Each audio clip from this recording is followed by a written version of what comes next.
السلام علیکم ورحمۃ اللہ وبرکاتہ۔ احباب گرامی، امید ہے کہ آپ خیریت سے ہوں گے۔ اللہ آپ کو ہمیشہ خوش رکھے۔ سامعین محترم، بہت سے لوگ اپنے چھوٹے چھوٹے بچوں کو نماز کے لیے مسجد میں لے آتے ہیں، اور جب نماز کا وقت ہوتا ہے تو وہ بچوں کو اپنے ساتھ ہی بڑے لوگوں کے صف میں کھڑے کر لیتے ہیں۔ بعض لوگوں کا یہ اعتراض ہوتا ہے کہ اگر چھوٹے بچے بڑے لوگوں کے صفوں میں کھڑے ہو جائیں تو سبھی کی نماز خراب ہو جائے گی، اس لیے وہ بہت سی مرتبہ چھوٹے بچوں کو صف سے نکال کر پیچھے کھڑے کر دیتے ہیں۔ تو سامعین کرام، دارالعلوم دیوبند کا فتویٰ اس سلسلے میں کیا کہتا ہے؟ کیا ایسا کرنا جائز ہے؟ اگر چھوٹے بچے بڑے لوگوں کے صف میں کھڑے ہو جائے تو کیا حقیقتاً سب کی نماز خراب ہو جائے گی، یا جس کے پاس کھڑا ہے صرف اسی کی نماز خراب ہوگی؟ تو چلیے دوستو، دارالعلوم دیوبند کا فتویٰ دیکھ لیتے ہیں۔ محترم سامعین کرام، کسی صاحب نے اسی سے متعلق 3-4 سوالات کیے ہیں۔ سب سے پہلا سوال کہ کیا فرض نماز میں نابالغ لڑکے کو بڑوں کے ساتھ نہیں کھڑا ہونا چاہیے؟ دوسرا سوال، اگر نابالغ لڑکا بڑوں کے ساتھ فرض نماز میں کھڑا ہو جائے تو اس کا کیا حکم ہے؟ تیسرا سوال کہ کیا نابالغ لڑکے کو نماز کی حالت میں صف میں سے ہٹا سکتے ہیں؟ چوتھا سوال، اکثر مسجد میں اس بات پر اختلاف رہتا ہے کہ بچوں کو نہیں ہٹانا چاہیے، برائے کرم اس موضوع پر تفصیل سے بتائیں۔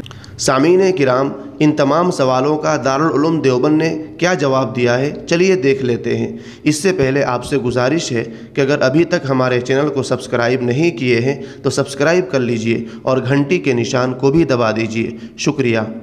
بسم اللہ الرحمن الرحیم۔ جواب، اگر نابالغ یعنی سمجھدار لڑکے ایک سے زائد ہوں تو مردوں کے پیچھے ان کی مستقل صف بنائی جائے، اور اگر صرف ایک لڑکا ہو تو وہ مردوں کے صف میں کہیں کنارے کھڑا ہو جائے۔ اس سے مردوں کی صف سے الگ کھڑے ہونے کی ضرورت نہیں ہے۔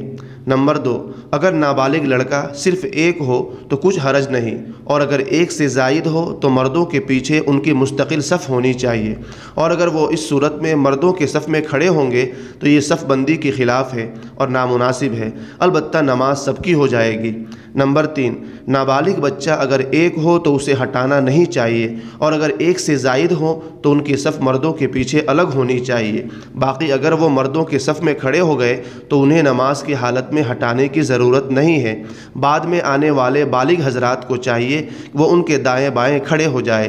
اور بعض لوگ جو بہت چھوٹے اور ناسمجھ بچوں کو مسجد میں لے آتے ہیں، یہ صحیح نہیں ہے۔ حدیث میں بہت چھوٹے بچوں کو مسجد سے دور رکھنے کا حکم دیا گیا ہے۔ نیز بہت زیادہ کم عمر بچے بعض مرتبہ لوگوں کی نماز میں خلل کا باعث ہوتے ہیں، اس لیے بہت چھوٹے بچوں کو مسجد نہ لانا چاہیے۔ ان کو گھر ہی میں دین کی اہم اور موٹی موٹی باتیں بتائیں جائیں، اور جب وہ سمجھدار اور آداب مسجد کی رعایت کے اہل اور لائق ہو جائے تو انہیں مسجد نماز کے لیے لایا جائے۔